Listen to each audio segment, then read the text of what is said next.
వాతావరణం మాకు దయచేయని ప్రభు అలాంటి మనకు చక్కటి చల్లటి వాతావరణాన్ని ఇచ్చాడు. మరి చూడండి, మత్తయి సువార్త 1వ అధ్యాయము 1వ వచనం నుండి కొన్ని వచనాలు మనము చదువుకుందాం. మధ్యాహ్న కాల సమయం. అమ్మ అందరు చూడండి, మత్తయి సువార్త 1వ అధ్యాయము 1వ వచనం నుండి కొన్ని వచనాలు. అబ్రహాము కుమారుడగు దావీదు కుమారుడైన యేసుక్రీస్తు వంశావళి. గమనించండి, ఇదేందంట? అబ్రహాము కుమారుడైన దావీదు కుమారుడైన యేసయ్య వంశావళి. యేసయ్య పుట్టిన వంశం. ఆ వంశావళిలో ఎవరెవరు ఉన్నారు, ఎవరు పేర్లు వ్రాయబడి ఉన్నాయని ప్రాముఖ్యమైన వాక్య భాగం ఇది. యేసు ప్రభు ఏ వంశంలో నుంచి వచ్చారు, ఆయన రావటానికి ఆయన ఎటువంటి వారి గర్భాన్ని వాడుకున్నారు, ఏ తల్లులు ఆ వంశంలో చేర్చబడ్డాడో ఈరోజు మనము చూద్దాం. చూడండి, చదవండి 1వ వచనం నుండి కొన్ని వచనాలు. అబ్రహాము కుమారుడగు దావీదు కుమారుడైన యేసుక్రీస్తు వంశావళి.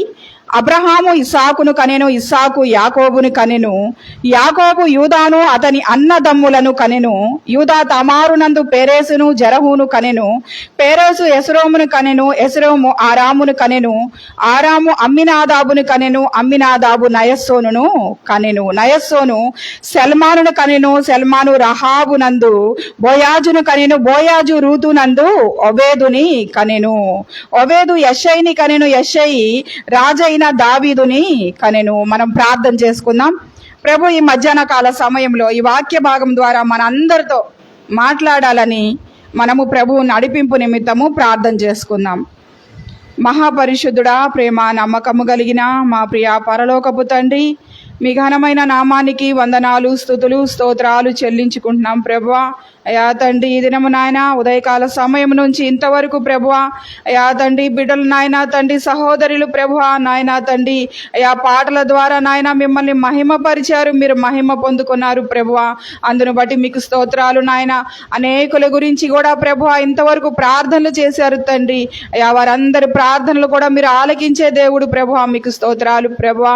అయా తండ్రి ఈ సమయంలో నాయన అల్పురాలను అయోగ్యురాలను ప్రభువా, ఏమాత్రం ఎన్నికలు లేని దాను ప్రభువా, నిష్ప్రయోజకురాలను అయా మీ పక్షాన్ని నిలబడి ఉండగా తండ్రి అయా ప్రభువా మీ ఆత్మ నింపుదల నడిపింపును నాకు దయచేయండి. చేరి వచ్చిన ప్రతి ఒక్క బిడ్డతో నాతో కూడా ప్రభువా ఈ సమయంలో మీరే మాట్లాడుమని యేసుక్రీస్తు అతి పరిశుద్ధ నామములో ప్రార్థించి అడిగి వేడుకొనుచున్నాము తండ్రి, ఆమీన్. అమ్మ గమనించండి, ఇటు పక్క ఫ్యాన్ ఆపే. అబ్రహాము కుమారుడగు దావీదు కుమారుడైన యేసుక్రీస్తు వంశావళి. ఇది ఎవరి వంశావళి? యేసయ్య వంశావళి, యేసు ప్రభు వంశావళి. ఆ వంశావళిలో ఎంతమంది సహోదరులు ఉన్నారో చూద్దాం మనం. చూడండి, మీరు కూడా మీ పరిశుద్ధ గ్రంథాలు తెరచి మొదటిగా 3వ వచనంలో ఒక స్త్రీ కనబడుతుంది. చూడండి, పేరు చెప్పండి. యూదా తామారు నందు, అంటే ఫస్ట్ నెంబర్ ఎవరు? తామారు. రెండోగా చూడండి 5వ వచనంలో నయస్సోను సల్మానును కనెను, సల్మాను రాహాబు. ఫస్ట్గా తామారు, రెండవదిగా రాహాబు కనబడుతుంది. అదే వచనం కింద చూడండి, రూతు కనబడుతుంది. అట్లాగే కిందకి రండి, 16వ వచనము 6వ వచనములో 2వ లైన్ చూడండి. ఉరియా భార్యగా ఉండిన ఆమె పేరు బెత్షెబా. ఆమె పేరు అయితే ఇక్కడ వ్రాయబడలేదు, కానీ ఆమె పేరు బెత్షెబా. ఇప్పటికి ఎంతమంది వచ్చారు? తామారు, రాహాబు, రూతు, బెత్షెబా. ఇంకొకళ్ళు ఉన్నారు, చూడండి, గమనించండి, చెప్పండి. 16వ వచనంలో చూడండి. యాకోబు మరియ భర్త అయిన యేసేపును కనెను, ఆమె యందు క్రీస్తు అనబడిన యేసు పుట్టెను. ఎవరు ఆమె? మరియమ్మ తల్లి, యేసయ్యని కన్నా తల్లి. అంటే ఇప్పుడు యేసుక్రీస్తు వంశావళిలో నుంచి ఎంతమంది సహోదరులు కనబడుతున్నారు? తల్లులు. కరెక్ట్గా చెప్పారు, 5గురు తల్లులు. మరి ఈ సమయంలో 5గురు తల్లుల గురించి మనం ధ్యానం చేయాలంటే సమయము సరిపోదు కనుక ప్రభు నడిపింపును బట్టి ఒక తల్లి గురించి మనము ధ్యానం చేద్దాం. చూడండి, ఆమె 5వ వచనంలో చివరిలో ఉంది ఆమె పేరు. రూతు నందు ఒబేదుని కనెను. చూడండి, ఇప్పుడు రూతు గ్రంథంలోనికి పదండి.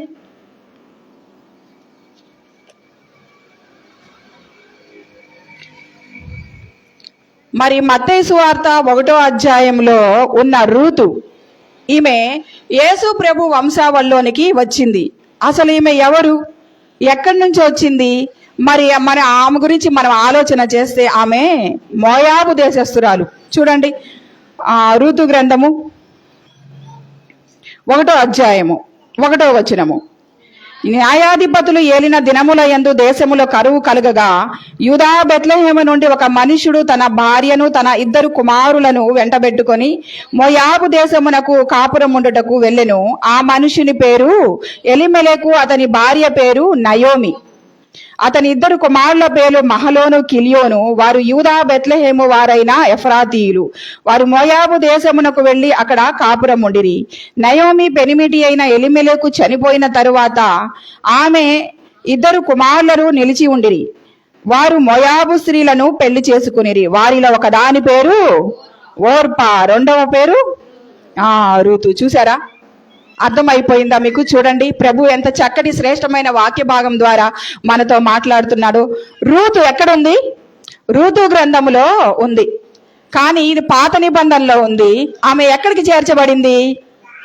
యేసు ప్రభు వంశావళిలోనికి ఆమె చేర్చబడింది. ఇది సాధ్యమైన మోయాబు దేశస్తురాలు. మోయాబు అంటే లోకానికి సాదృశ్యం, శాపానికి సాదృశ్యం. అదంతా రంగుల వలయం. అక్కడి నుంచి వచ్చిన సహోదరి రూతు మరి యేసు ప్రభు వంశావళిలోకి ఎలా చేర్చబడింది? యేసయ్య వంశం అంటే యేసయ్య వచ్చిన గర్భం అంటే ఎంతో గొప్ప ధన్యత కదా. మరి ఆమె మోయాబు దేశస్తురాలు, శపితమైన దేశస్థం నుంచి వచ్చిన ఆ సహోదరి మరి యేసు ప్రభు వంశావళిలోనికి ఎలా చేర్చబడింది? చూడండి ఎన్ని పుస్తకాలు ఆమె దాటుకొని వచ్చిందో. చూడండి ఎంత గొప్ప ధన్యకరమైన జీవితం ఆమె జీవించి ఉండిద్ది. మరి ఆమె ఈ మోయాబు, ఈ శపితమైన దేశంలో నుంచి యేసు ప్రభు వంశావళిలోకి రావటానికి ఆమె జీవితంలో ఉన్న మెట్లు, ఆమె జీవితంలో ఆమె చేసిన ఆత్మీయ ఫలము, ఆమె యొక్క ఆత్మీయ జీవితము, ఆమె ఎలా జీవించింది, ఏంటి ఆమె సాక్షి జీవితము?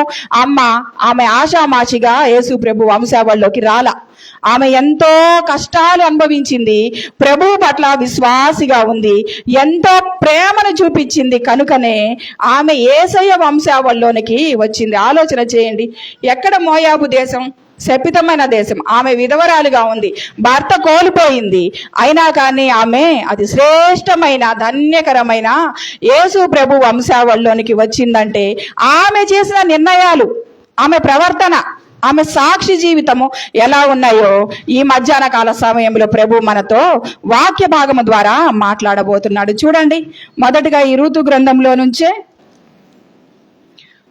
మరి 1వ అధ్యాయం 22వ వచనము. చదవండి అమ్మా.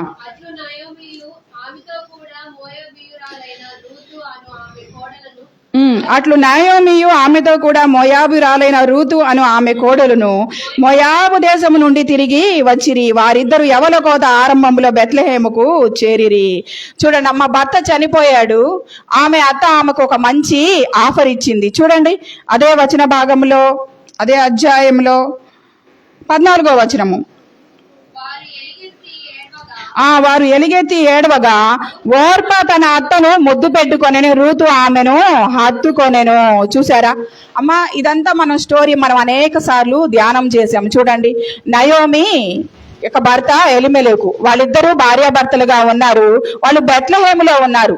బెత్లెహేం అంటే రొట్టెల గృహము, సమృద్ధి గల ప్రదేశము. అయినా కానీ ఆ బెత్లెహేములో కరువు వచ్చిందని ఈ భార్యాభర్తలు ఇద్దరు, నయోమి ఆమె భర్త ఎలిమెలెకు, వాళ్ళిద్దరు భార్యాభర్తలు మోయాబు దేశానికి వెళ్ళారు. బెత్లెహేము నుండి మోయాబు దేశానికి వాళ్ళు వెళ్ళారు. ఎందుకు వెళ్ళారు? కరువు వచ్చిందని. అమ్మ ఆలోచన చేయండి, కరువు ఒక ఇంటికే వచ్చిద్దా, ఊరు మొత్తం వచ్చిద్దా? ఊరు మొత్తం వచ్చింది, ఎవరు వెళ్ళలా. కానీ ఈ ఒక్క కుటుంబం కరువుని తప్పించుకుందామని అతి మంచిదైన రొట్టెల గృహమైన దేవుని యొక్క మంచి ప్రదేశాన్ని విడిచిపెట్టి వాళ్ళు కరువు వచ్చింది, తాత్కాలికంగా కరువు వచ్చింది, కష్టం వచ్చిందని ఆ కరువు నుంచి తప్పించుకోవడం కోసము నయోమి ఎలిమెలెకు ఆ యొక్క మోయాబు దేశానికి వెళ్ళారు. ఎన్ని సంవత్సరాలు ఉన్నారంట? 10 సంవత్సరాలు అక్కడ ఉన్నారు. చూడండి అమ్మా, వెళ్ళకూడని ప్రదేశానికి వెళ్ళొచ్చా? సరే వెళ్ళారు కరువు తప్పించుకోవడానికి. మరి తన భర్త చనిపోయాడు. వెళ్ళిన వెంటనే తన భర్త చనిపోయాడు, ఎలీమెలెకు చనిపోయినప్పుడు ఆమె ఆలోచన చేయాలి కదా, నేను వచ్చాను బెత్లెహేము విడిచిపెట్టి రాబోడిన ప్రదేశం ఏదో వచ్చేసా, కానీ భర్త చనిపోయాడు, ఇప్పుడైనా ఆమె వెనక్కి వెళ్ళిపోవాలి కదా, ఆలోచన చేయాలి కదా. కానీ నయోమి వెళ్ళలా, అక్కడే మోయాబు దేశంలోనే ఉంది. తర్వాత ఆమెకి 2 కుమారులు ఉన్నారు, మహలోను కిల్యోను. వాళ్ళిద్దరు కూడా ఒకళ్ళ తర్వాత ఒకళ్ళు చనిపోతున్నారు. చూడండి ప్రియా సహోదరి, తల్లి చెల్లి, మరి నయోమి ఎందుకు ఆలోచన చేయలేదో, ఇంకా ఆమె మోయాబు దేశంలోనే, ఆ శపితమైన దేశంలోనే ఆమె ఇంకా నిలిచి ఉంది. భర్త చనిపోయాడు, పెద్ద కుమారుడు చనిపోయాడు, చిన్న కుమారుడు చనిపోయాడు, ఆమె మాత్రం అక్కడే ఉంది. మరి దేవుని కృపను బట్టి, మరి ఎవరు చెప్పారో ఎలా తెలిసిందో కానీ బెత్లెహేములో సమృద్ధి వచ్చిందని తెలుసుకున్నప్పుడు ఆమె ఇంక నేను వెళ్తా, ఇంక నేను నా తండ్రి ఇంటికి వెళ్తా, నా దేవుని దగ్గరికి వెళ్తానని బయలుదేరిన సందర్భం అది. బయలుదేరినప్పుడు ఆమె 2 కోడళ్ళు ఉన్నారు కదమ్మా, ఎవరు వాళ్ళు? Orpah, Ruth. ఇద్దరు వచ్చారు. ఇద్దరు వచ్చి నేను వస్తానన్నప్పుడు ఆమె చెప్తున్న మాటలు చూడండి ఎంత చక్కటి మాటలు ఉన్నాయో అక్కడ. 14 వారు ఎలుగెత్తి ఏడవగా, అత్తమ్మ మేము కూడా వస్తాం నీతో పాటు, మీ ఊరు వస్తాం, మమ్మల్ని కూడా తీసుకెళ్ళని ఏం చేస్తున్నారంట, వాళ్ళు ఎలుగెత్తి ఏడుస్తున్నారంట.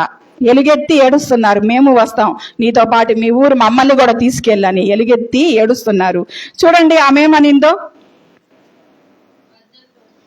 13 చూడండి. 14లోనే వారు ఎలుగెత్తి ఏడవగా ఓర్పా తన అత్తను ముద్దు పెట్టుకొనెను, రూతు ఆమెను హత్తుకొనెను. ఇట్లుండగా ఆమె చూడండి, ఇప్పుడు నయోమి అత్త చూడండి ఏం చెప్తుందో కోడలతో. ఒక కోడలు ఓర్పా ముద్దు పెట్టుకొని ఆమె మోయాబులోనికి మరలా వెళ్ళిపోయింది. అమ్మ, ముద్దు ప్రేమకు సాదృశ్యం కదా. మనం చిన్న పిల్లలు ఎంత చక్కగా ఉన్నారని ముద్దు పెట్టుకుంటాం కదా, మరి అట్లా ముద్దు పెట్టుకొని వాళ్ళని కాసేపు మనము ఆడిస్తాం, ఎత్తుకుంటాం, విడిపోవడానికి ఇష్టపడము. అట్లాంటి ప్రేమకు సాదృశ్యంగా ఉన్న ముద్దుని ఓర్ప ముద్దు పెట్టుకుని తన అత్తను విడిచి వెళ్ళిపోయింది. మళ్ళీ ఆ మోయాబు దేశానికి ఆమె వెళ్ళిపోయినప్పుడు నయోమి తన రూతుతో, తన 2వ కోడలతో ఆమె చెప్తున్న మాటలు చూడండి. ఆమె ఇదిగో నీ తోడి కోడలు తన జనుల యొద్దకును తన దేవుని యొద్దకు తిరిగిపోయినదే. అమ్మా చూడు, నీ తోడి కోడలు తన జనుల యొద్దకు తిరిగి వెళ్ళిపోయింది. చూడండి ఏమంటుందో. నీవును నీ తోడి కోడలి వెంబడి వెళ్ళుమనెను. అమ్మా చూసావు కదా, మీరిద్దరు తోడి కోడళ్ళు ఒక ఇంట్లో ఉన్నారు, మరి భర్తలు చనిపోయారు, నేను మా ఊరు పోతున్నాను, ఇంకా నువ్వు కూడా వెళ్ళు, మీ తోడి కోడలు వెళ్ళింది కదా, ఇంకా నువ్వు కూడా వెళ్ళన్నప్పుడు ఆమె చక్కటి నిర్ణయం చేసింది. ఇదే ఆమె జీవితాన్ని మార్చివేసింది. ఈ నిర్ణయాన్ని బట్టి ఆమె యేసు ప్రభు వంశావళిలోనికి వచ్చేసింది. చూడండి ఎంత చక్కటి మాటలు అవి. ఆమె ఏమంటుందో చూడండి. రూతు అందుకు రూతు నా వెంబడి రావద్దనియు నన్ను విడిచిపెట్టమనియు నన్ను బతివాలు కొనవద్దు అమ్మా అంటుంది. ఏమంటుంది? అత్తమ్మ, నన్ను వెళ్ళిపోమని నువ్వు చెప్పొద్దు, వెళ్ళిపోమని చెప్పొద్దు, నేను నీతోనే వస్తా. ఆ మాటలు చదువుతా ఉంటే ఆమె హృదయంలో ఉన్న నిర్ణయము చక్కగా మాటల ద్వారా బయటకు వచ్చింది. అమ్మ, ఒక మాట ఉంది కదా, హృదయంలో ఉన్నదే బయటికి వచ్చింది, మనసులో ఉన్నదే బయటికి వచ్చింది. ఆమె బయటికి ఎంత చక్కటి మాటలు చెప్తున్నా. అత్తమ్మ, నన్ను పొమ్మని చెప్పొద్దు, నువ్వు వెళ్ళే చోటికి నేను వస్తా, నీ ప్రజలే నా ప్రజలు, నీ దేవుడు నువ్వు కొలుస్తున్నావే దేవుడు, ఆ దేవుడిని నేను కూడా కొలుస్తా, ఆయన ఇక నుంచి నాకు కూడా దేవుడే. కానీ నువ్వు ఎక్కడైతే చనిపోతావో, చూడండి చావు గురించి కూడా మాట్లాడుతుంది, నువ్వు చనిపోయి నిన్ను పాతి పెడతారు కదా, అక్కడ నన్ను కూడా పాతి పెట్టని, అంతేగాని నన్ను మాత్రము వెనక్కి వెళ్ళొద్దని, వెళ్ళిపోని నువ్వు చెప్పొద్దు. చూడండి ఇంత చక్కటి నిర్ణయం ప్రియా సహోదరి విశ్వాసి. యేసు ప్రభు వంశావళిలోనికి రావడానికి ముందు వాళ్ళ అత్త ఆమెకు నయోమి ఒక మంచి ఆఫర్ ఇచ్చింది. ఏమిచ్చింది? మోయాబు దేశంలోనికి వెళ్ళిపోవచ్చు, చాయిస్ నీదే. నీ చెల్లెలు నీ తోడికోడలు వెళ్ళిపోయింది కదా, నువ్వు కూడా వెళ్ళిపోవచ్చు, ఏం నిర్బంధం లేదు. కానీ ఆమె ఏం నిర్ణయం తీసుకుంది? నేను వెళ్ళను, నీ దేవుడే నా దేవుడు. చూసారా ప్రియా సహోదరి విశ్వాసి, మన మధ్య 2 దారులు ఉన్నాయి, పరలోక రాజ్యం ఒకటి, ఇంకొకటి అపవాది ఉండే ప్రదేశము. మన నిర్ణయం ఏమిటి? మనం దేన్ని ఎంచుకుంటున్నాం? ఈ మధ్యాహ్న కాల సమయంలో మనల్ని మనము పరీక్షించుకుందాం. ప్రభు మాటలో, ఆయన బాటలో మనము నడవటానికి ప్రయత్నిద్దాం. చూడండి మొదటిగా ఆమె దేవుని ప్రజల వద్దకు వచ్చింది. మరి రెండవదిగా చూడండి 2:1-3 వచనాలు.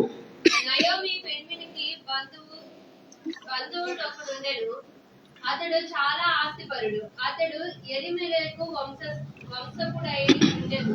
అతని పేరు బోయాజు. మోయాబురాలైన రూతు ఈ సెలవైన ఎడల నేను పొలములోనికి పోయి ఎవని కటాక్షము పొందగలను వాని వెనుక పరిగే నయోమితో చెప్పగా. అమ్మ చూడండి, మొదటి నిర్ణయం ఏమిటి? ఆమె దేవుని బిడ్డల వద్దకు ఆమె ప్రయాణం, దేవుని బిడ్డల వద్దకు ఆమె మొదటి అడుగు వేసింది. మరి ప్రియా సహోదరి విశ్వాసి, నీ నా సహవాసం ఎవరితో ఉంది? లోకస్తుల్లో ఉందా? దేవుని బిడ్డలతో ఉందా? మనల్ని మనము ఈ మధ్యాహ్న కాల సమయంలో పరీక్షించుకుందాం. రూతు ఒక మంచి నిర్ణయం తీసుకుంది. దేవుని బిడ్డలతో సహవాసం చేయడానికి, దేవుని బిడ్డలతో ఉండటానికి, దేవుని బిడ్డలు ఉండే ప్రదేశంలో ఆమె ఉండటానికి, ఆ దేవుణ్ణి ఆమె ఆరాధించడానికి నిర్ణయించుకుంది. ప్రియా సహోదరి, తల్లి, చెల్లి, ఈ మధ్యాహ్న కాల సమయంలో నీ నిర్ణయం ఏమిటి? నా నిర్ణయం ఏమిటి? మరి రూతు ఒక చక్కటి నిర్ణయం తీసుకుంది. దేవుని బిడ్డల వద్దకు ఆమె ప్రయాణం చేసింది. అది మొదటి అడుగు. మరి రెండవ అడుగును మనం చూద్దామా? 2వ అధ్యాయం 1వ వచనం నుండి మనం 2 వచనాలు చదువుకుందాం. నయోమి పెనిమిటికి బంధువుడొకడు ఉండెను. అతడు చాలా ఆస్తిపరుడు. అతడు ఎలిమెలెకు వంశపు వాడై ఉండెను. అతని పేరు బోయాజు. మోయాబిరాలైన రూతు నీ సెలవైన ఎడల నేను పొలములోనికి పోయి ఎవని కటాక్షము పొందుదునో వాని వెనుక పరిగె ఏరుకుందునని నయోమితో చెప్పగా ఆమె నా కుమారి పొమ్మనెను. చూసారా, మొదటి అడుగు దేవుని బిడ్డల దగ్గరకు వచ్చింది. రెండో అడుగు ఆమె ఎక్కడ వేస్తుంది? బోయాజు పొలంలోనికి. మరి ఆమె అత్త వృద్ధురాలిగా ఉంది కదా, మరి ఆమెకు భోజనం యాడ్ నుంచి వచ్చింది. వీళ్ళు వెళ్ళి దాదాపు 10 సంవత్సరాలు దాటిపోయింది. వాళ్ళకు ఉన్న ఇల్లు పొలం అంతా పాడైపోయి ఉండిద్ది. కరువు వచ్చింది కదా ఇది వరకు. మరి అది బాగయ్యేది ఎట్లాగా? ఎప్పుడు బాగా అవ్విద్ది? ఎప్పుడు పంట పండిద్ది? అదంతా జరగని పని కదా. మరి అందుకని ఆమె ఏం చేస్తుంది? తన అత్త కోసము, తన కోసము, వాళ్ళు భోజనం కోసం పని చేయాలి కదా. ఒక పొలానికి పోయి నేను ఏరుకుంటాను అత్తమ్మ, అది కూడా నువ్వు పర్మిషన్ ఇస్తే. చూడండి ఎంత చక్కగా అడుగుతుందో. ప్రియా సహోదరి విశ్వాసి, మన ఇంట్లో ఉన్న వాళ్ళ పెద్దవారి పట్ల మనం ఇలాంటి పర్మిషన్ అడుగుతున్నామా? అతను ఇట్లా బయటికి పని మీద వెళ్తున్నాను, వెళ్ళమంటావా? చూడండి ఎంత చక్కటి మాటలో. భోజనము కోసం పనికి వెళ్ళి అన్న పరిగెలు ఏరుకొని వస్తాను, నువ్వు నేను కలిసి తిందాం, అది కూడా నువ్వు చెప్తే నేను వెళ్తా. చూడండి ఆమె ఏమంటుంది? ఇంత చక్కగా మాట్లాడితే ఎవరైనా వద్దంటారా? నా కుమారి అంటే నా బిడ్డ, నా కూతురా, ఎల్లమ్మ ఎల్లు. చూడండి ఎంత చక్కటి ప్రేమ అనురాగం ఉందో రూతు గ్రంథంలో. ప్రియా సహోదరి విశ్వాసి, మన క్రైస్తవ కుటుంబాలు కూడా ఇట్లాంటి ప్రేమ అనురాగాల్ని మనము కలిగి ఉండాలి. మన అత్తల పట్ల ఇట్లా ప్రేమ కలిగి ఉండాలి. అత్తలు కూడా కుమార్తెల పట్ల, వాళ్ళ కోడళ్ళ పట్ల కుమార్తెల లాంటి ప్రేమను కలిగి ఉన్నప్పుడు మన కుటుంబాలే ఒక చిన్న స్వర్గం లాగా ఉంటాయి కదా. మరి చూడండి ఆమె వచ్చి పని చేసుకుంటుంది. చూడండి అక్కడ బోయాజు సాక్ష్యము 3:10.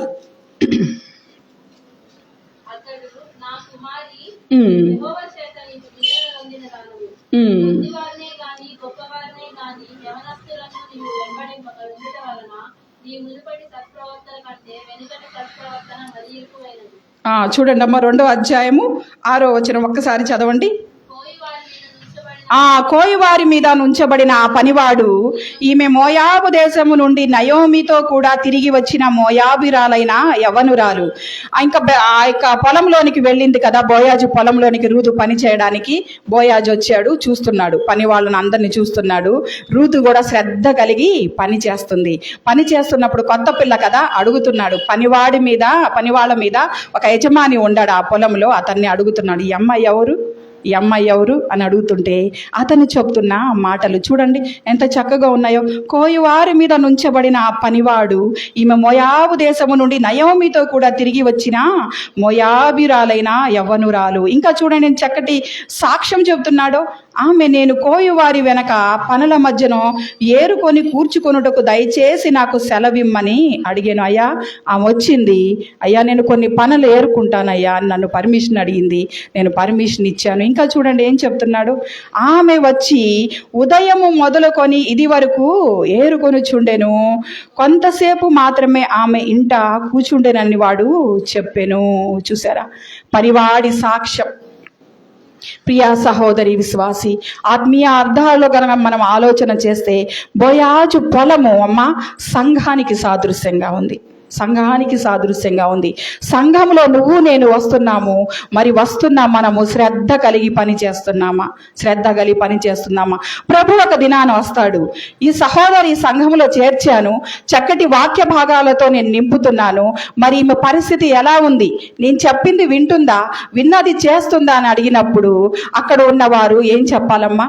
ఏం చెప్పాలి? ఇలాంటి సాక్ష్యాన్ని చెప్పారు. అవును, ఈ సహోదరి సంఘంలో చేర్చబడింది. చేర్చబడిన నాట నుండి చక్కగా భక్తి కలిగి జీవిస్తుంది, చక్కగా పాటలు పాడుతుంది, ప్రార్థన చేస్తుంది, సంఘంలో పరిచర్య కూడా చేస్తుంది. ప్రియా సహోదరి విశ్వాసి, మనం ఎలా ఉన్నాము? సంఘానికి వస్తున్నాం మనము. బోయాజు పొలంలోనికి రూతు వెళ్ళింది, శ్రద్ధగా పని చేసింది. పనివాడు వచ్చి చెప్తున్నాడు, అయ్యా ఈమె ఉదయం మొదలుకొని ఇప్పుడు దాకా పని చేస్తుంది. కొద్దిగా సమయమే ఆమె రెస్ట్ తీసుకుంది, పని చేస్తానే ఉంది, శ్రద్ధగా పని చేస్తుంది. ప్రియా సహోదరి విశ్వాసి, సంఘంలో చేర్చబడ్డ నువ్వు నేను సంఘంలో మనము శ్రద్ధ కలిగి పని చేస్తున్నామా? సంఘంలో ఇలాంటి సాక్ష్యం మనం సంపాదించుకుంటున్నామా? మనల్ని మనము ఈ మధ్యాహ్న కాల సమయంలో పరీక్షించుకుందాం. మొదటిగా దేవుని బిడ్డల దగ్గరకు వచ్చింది. రెండోది బోయాజు పొలంలోనికి వచ్చి శ్రద్ధగా పని చేస్తుంది. ఇంకా చూడండి బోయాజు ఆమెతో ఏమంటున్నాడో 2:12. యెహోవా నీవు చేసిన దానికి యెహోవా నువ్వు చేసిన దానికి ప్రతిఫలం ఇచ్చును. ఇశ్రాయేలుల దేవుడైన యెహోవా రెక్కల కింద సురక్షితముగా నుండినట్లు నీవు వచ్చితివి. ఆయన నీకు సంపూర్ణమైన బహుమానం ఇచ్చునని ఆమెకు ఉత్తరం ఇచ్చెను. చూడండి ఎంత చక్కటి మాటలు బోయాజు చెప్తున్నాడు. ఎక్కడికి వచ్చిందంట? బోయాజు పొలంలోనికి వచ్చిన ఆమెను ఏమంటున్నాడు బోయాజు? యెహోవా రెక్కల కింద. రెక్కల కింద. ప్రియా సహోదరి, సంఘం అంటే ఆయన రెక్కల కింద నువ్వు సురక్షితంగా ఉన్నట్టు. అమ్మ గొర్రె మందలో ఉంటేనే ఆ కాపరి యొక్క కనుదృష్టిలో ఉండిద్ది, క్షేమంగా ఉండిద్ది. ప్రియా సహోదరి విశ్వాసి, సంఘంలో మనకి క్షేమం ఉంది, సంఘంలో మనకి భద్రత ఉంది. మనకు సమస్యలు వచ్చినప్పుడు సంఘ కాపరి మన పక్షాన ప్రార్థన చేసే వాళ్ళముగా వాళ్ళు ఉండాలా? ప్రియా సహోదరి విశ్వాసి, మనం ఎలా ఉన్నాం? మనల్ని మనము పరీక్షించుకుందాం. యెహోవా రెక్కల కింద మనము సురక్షితంగా ఉన్నామా? మనల్ని మనము పరీక్షించుకుందాం. ప్రియా సహోదరి విశ్వాసి, చూడండి ఇంకా మూడవదిగా చూస్తే 3:1. ఆమె అత్త అయిన నయోమి, నా కుమారి నీకు మేలు కలుగునట్లు నేను నీ కొరకు విశ్రాంతి విచారింపవలసిన దానను కదా. చూడండి ఈ మాట చూడండి. కోడల కోసం ఎవరంట విశ్రాంతిని విచారించేది? అత్త. చూడండి ఎంత చక్కని మాటలు. అమ్మా పొద్దు నుంచి పని చేసావు కదా కోడల పిల్ల, ఇంకాసేపు నువ్వు రెస్ట్ తీసుకో.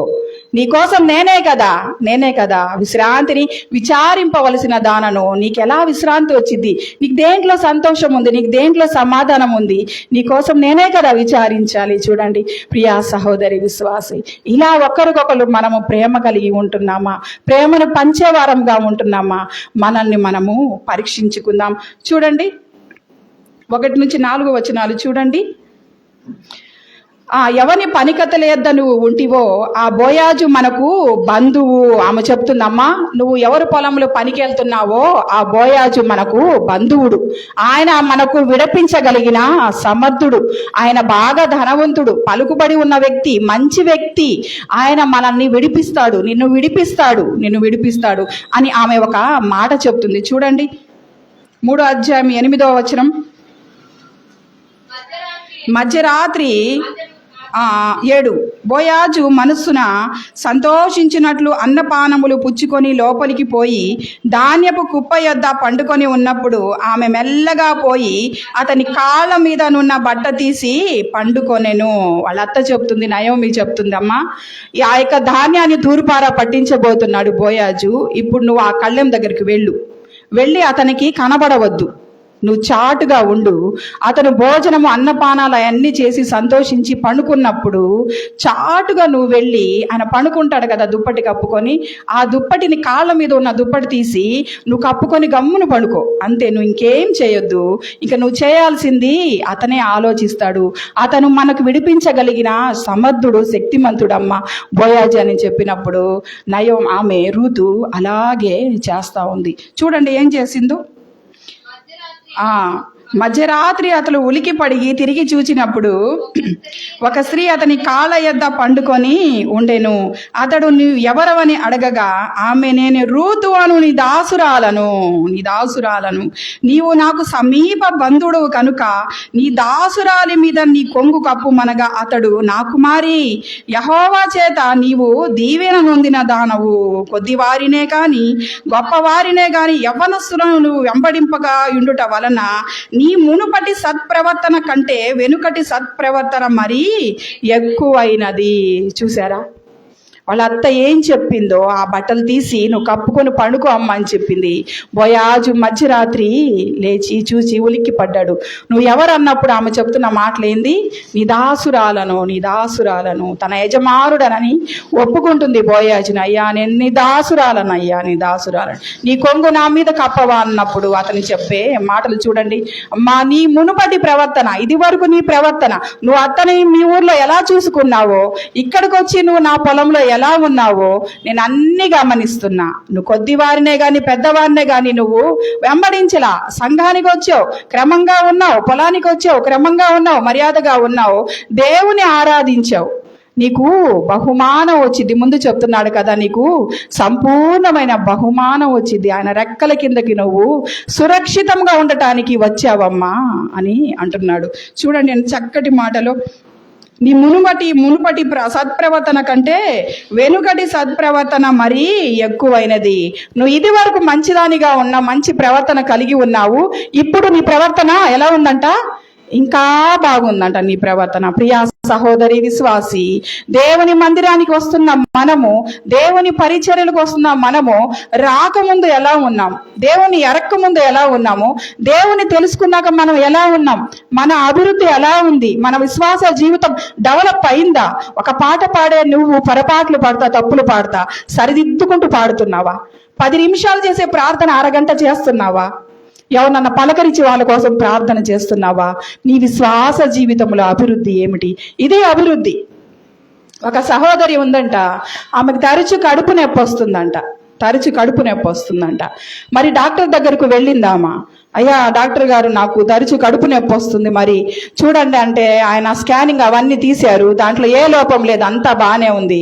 మరి డాక్టర్ గారు కదా, నీకు ఎప్పుడెప్పుడు వస్తుందమ్మా కడుపు నొప్పి అని అడిగినప్పుడు, మా ఇంటి పక్కన వాళ్ళు కొత్త చీరలు కొనుక్కున్నప్పుడు, వాళ్ళు కొత్త వస్తువులు కొనుక్కున్నప్పుడు నాకు కడుపు నొప్పి వస్తుంది. చూడండి ఎలాంటి పరిస్థితి ఉందో ప్రియా సహోదరి. ఆ డాక్టర్ అంటున్నా నీ కడుపు నొప్పి తగ్గదు. ప్రియా సహోదరి విశ్వాసి, ఎలా ఉన్నాం మనం?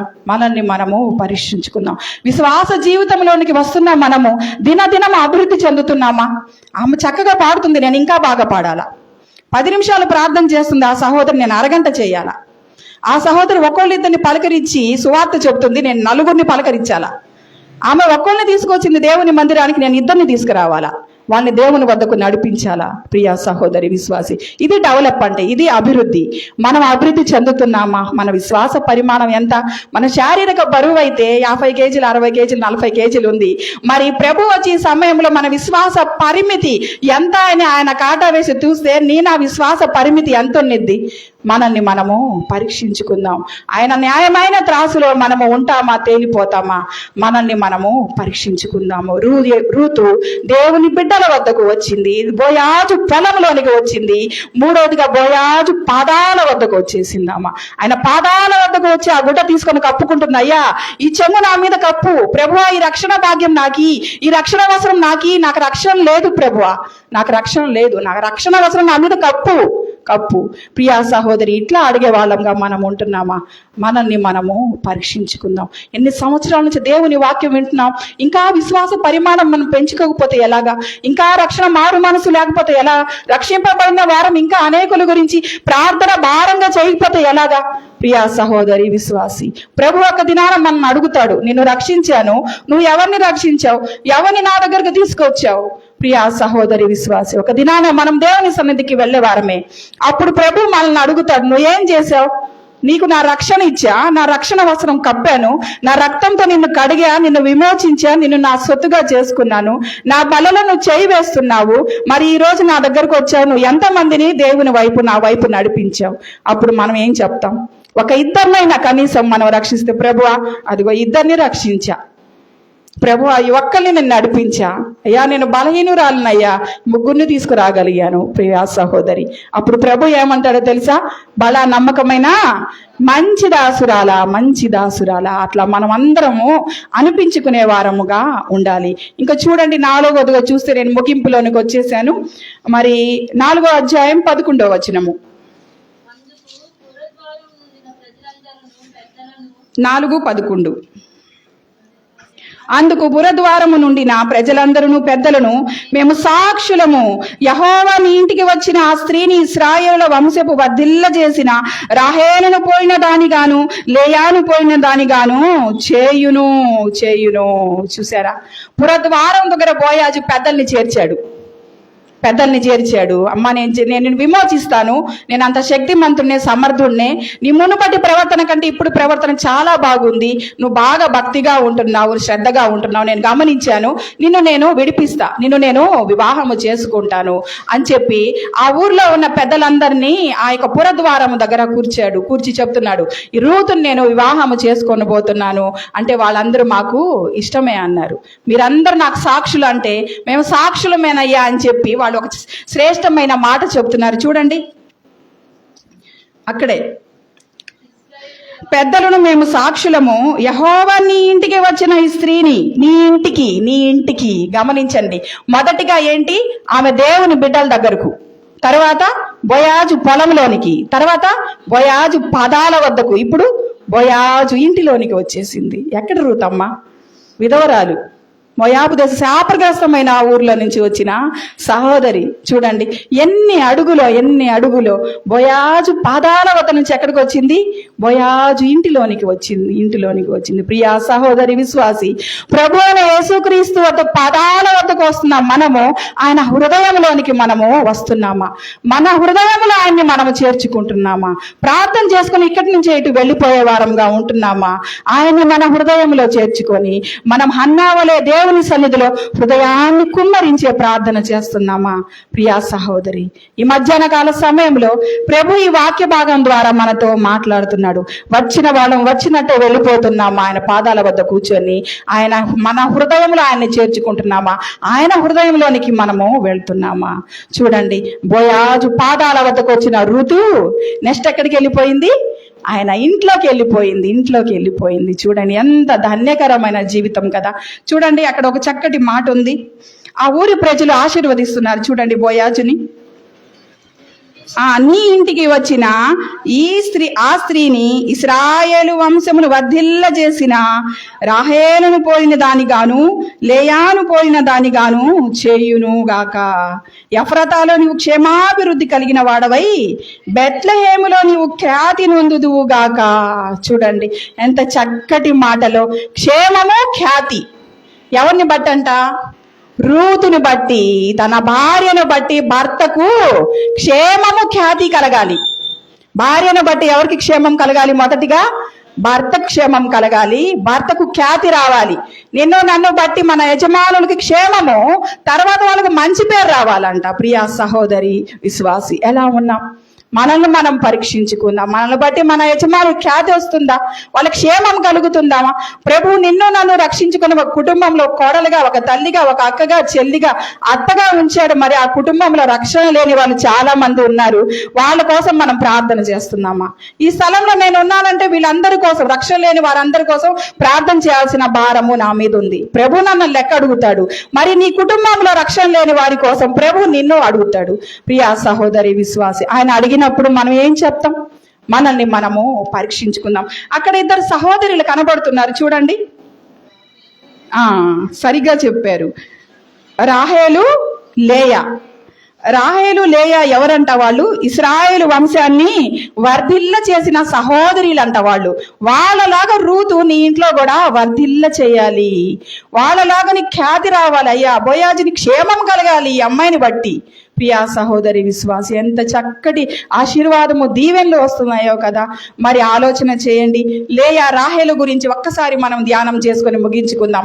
అమ్మా చూడండి, గమనించండి. లేయా పెద్దదా, రాహేలు పెద్దదా? లేయా పెద్దది. ఇక్కడ ఒక్క నిమిషం ఆగండి.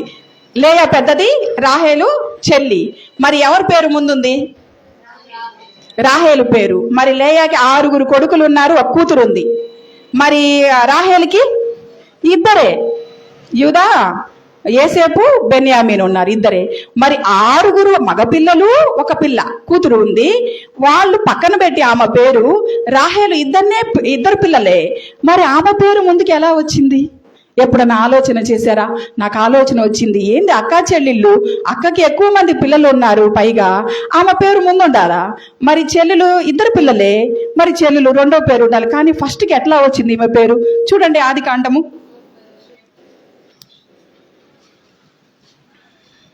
30వ అధ్యాయము. చదవమ్మా 30వ అధ్యాయము.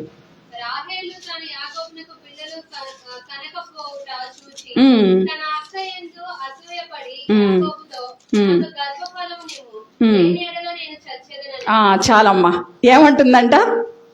తన భర్త యాకోబు దగ్గరకు వచ్చి రాహేలు ఏమంటుంది?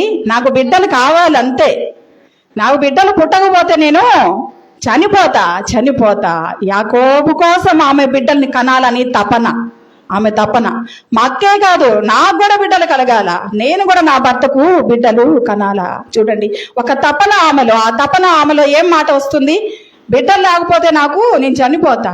చూడండి ప్రియా సహోదరి విశ్వాసి, ఇట్లాంటి తపన ప్రభువు వైపు అనేకులు నడిపించడానికి నీకు నాకు ఉండాలి.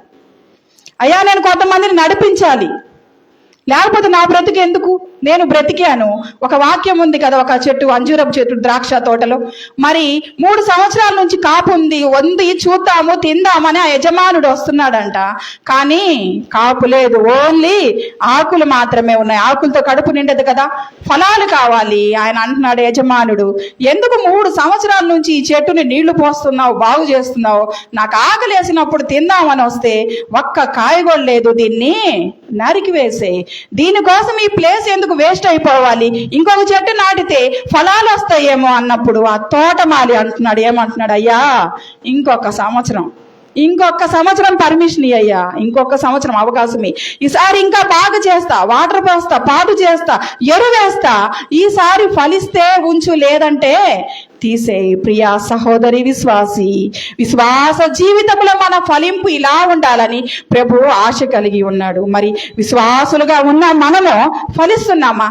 ఫలింపు కలిగి ఉన్నామా? ప్రియా సహోదరి విశ్వాసి, మనల్ని మనము పరీక్షించుకుందాం. మన జీవిత కాలంలో కనీసం ఒక గోల్ పెట్టుకోండి. ఇద్దరినైనా ఒక్కళ్ళైనా ప్రభు వైపుకు నడిపించాలని ఒక గోల్ పెట్టుకోండి. రేపటి దినాన ప్రభు మంచి దాసురాలా అని మనల్ని మెచ్చుకుంటాడు. చూడండి, ఒకసారి ఆలోచన చేయండి. ఎక్కడ మోయాబు దేశంలో ఉన్న శపితమైన విధవరాలమ్మ రూతు, ఆమె ఎక్కడికి వచ్చింది? యేసు ప్రభు వంశావళిలోనికి ఆమె వచ్చింది. యేసయ్య రావడానికి ఆమె గర్భాన్ని వాడుకున్నాడు. చూడండి, ఆమె గర్భం ధన్యకరమైపోయింది కదా. చూడండి, మత్తయి సువార్త 1వ పేజీలో ఆమె పేరుంది. ఎంత చక్కటి శ్రేష్టమైన ధన్యకరమైన జీవితం ఆమె జీవించింది. మొదటిగా ఆమె ఏం చేసింది? దేవుని బిడ్డల దగ్గరకు వచ్చింది, దేవుని బిడ్డలతో సహవాసం చేయాలని ఆశ కలిగింది. తర్వాత బోయాజు పొలంలోనికి వచ్చింది. బోయాజు పొలము సంఘానికి సాదృశ్యము. చక్కటి సాక్ష్యం సంపాదించుకుంది. తర్వాత ఆమె బోయాజు పాదాల వద్దకు వెళ్ళిపోయింది. ఆ బోయాజు పాదాల వద్ద నుంచి ఆయన ఇంట్లోనికి వెళ్ళిపోయింది. ఇంట్లో నుంచి ఆమె యేసుక్రీస్తు వంశావళిలోనికి వచ్చేసింది. చూసారా, ఆమె విశ్వాస జీవితంలో ఎన్ని అడుగులు ఉన్నాయో. ప్రియా సహోదరి విశ్వాసి, ధన్యకరమైన జీవితం ఆమె జీవించింది. ప్రియా సహోదరి విశ్వాసి, ప్రభు అయిన యేసుక్రీస్తు ఆకాశం మహాకాశం పట్టజాలని గొప్ప దేవుడు. చూడండి, ఆకాశం ఎంత పెద్దది కదా, అది ఆయన సింహాసనం అనే వాక్యం సెలవిస్తుంది. భూమి ఆయన పాదపీఠము, ఆయన కూర్చొని ఆయన కాలు పెట్టే పీఠ వంటిదంట. అటువంటి గొప్ప దేవుడు. మరి ప్రకటన గ్రంథములో ఆయన పాదాల గురించి వర్ణన ఉంది. అపరంజిని పోలిన పాదాలు, ఆయన నేత్రాలు అగ్నిజ్వాల నేత్రాలు, కోటి సూర్యుల తేజస్సు కంటే ఇంకా అధికమైన తేజస్సు కలిగిన ఆ ప్రభువైన యేసుక్రీస్తు నీ కోసము నా కోసము మనందరి కోసం, మనల్ని విమోచించడం కోసం, మన పాపాలు తీసివేయడం కోసం ఆయన ఒక మామూలు మనిషిగా ఆయన పుట్టాడు. ఆయన పుట్టినప్పుడు ఆయన ప్లేస్ లేదు. ఆ సత్రంలో ఆ పశువులు కుడితి తాగే ఆ తొట్టిలో ఆయన్ని పడుకోబెట్టారు. చూడండి, కాసేపైనా మనం ఉండగలుగుతామా?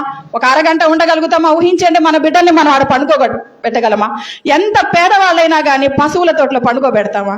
ఆలోచన చేయండి. ఇంకా డెలివరీ కాసేపు ఉండగానే వాళ్ళ కోసం సమస్తాన్ని సిద్ధం చేస్తున్నారు బంధువులు, తల్లిదండ్రులు. మరి ప్రభు అయిన యేసుక్రీస్తు నీ కోసం నా కోసం ఆయన భరించాడు, సహించాడు. 33.5 సంవత్సరములు ఆయన బ్రతికినప్పుడు అనేకమైన అవమానాలు, నిందలు ఆయన వీపంతా కొరడాలతో దున్నివేశారు.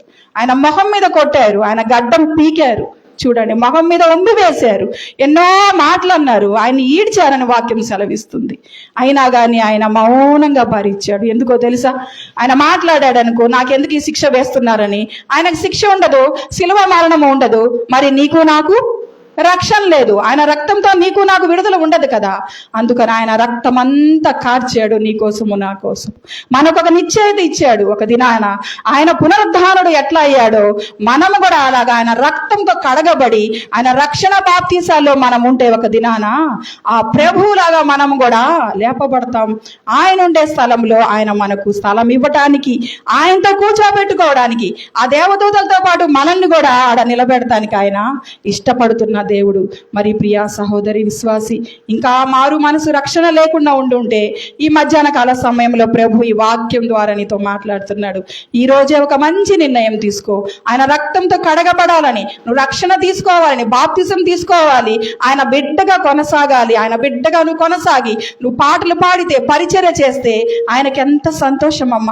మన బిడ్డలు మనం చెప్పిన మాట విని మనకి లోబడతా ఉంటే నీకు నాకు ఎంత సంతోషం. మరి ప్రియ ప్రభు కూడా అంతే సంతోషం ఉండిద్ది కదా. మరి రక్షణ గురించి మధ్యాహ్న కాల సమయంలో ఈ స్థలంలో ఎవరైనా ఇంకా రక్షింపబడకపోతే ఒక మంచి నిర్ణయం తీసుకోండి. ఇది వరకు నుంచి రక్షింపబడిన విశ్వాసులు ఉంటే తల్లులు, చెల్లులు, వాళ్ళు ఇంకా ప్రభువులో బలపడాలి, ఇంకా విశ్వాసంలో బలపడాలని ప్రభుని అడుగుదాం. ఆయన ఉండే స్థలంలో మనకు ఆయన స్థలం ఇవ్వడానికి సిద్ధంగా ఉన్నాడు. అలాంటి కృప ప్రభు ఈ మధ్యాహ్న కాల సమయంలో మనందరికీ ఇవ్వాలని ఈ కొద్ది మాటలు దేవుడు దీవించి మనందరి ఆత్మల క్షేమము కోసము దీవించి ఆశీర్వదించునుగాక. ఆమేన్. ప్రార్థన చేసుకుందాం. మహాపరిశుద్ధుడా, జీవము కలిగిన దేవా, మీ ఘనమైన నామానికి వందనాలు, స్తుతులు, స్తోత్రాలు చెల్లించుకుంటున్నాను ప్రభువా. అయా తండ్రి నాయన,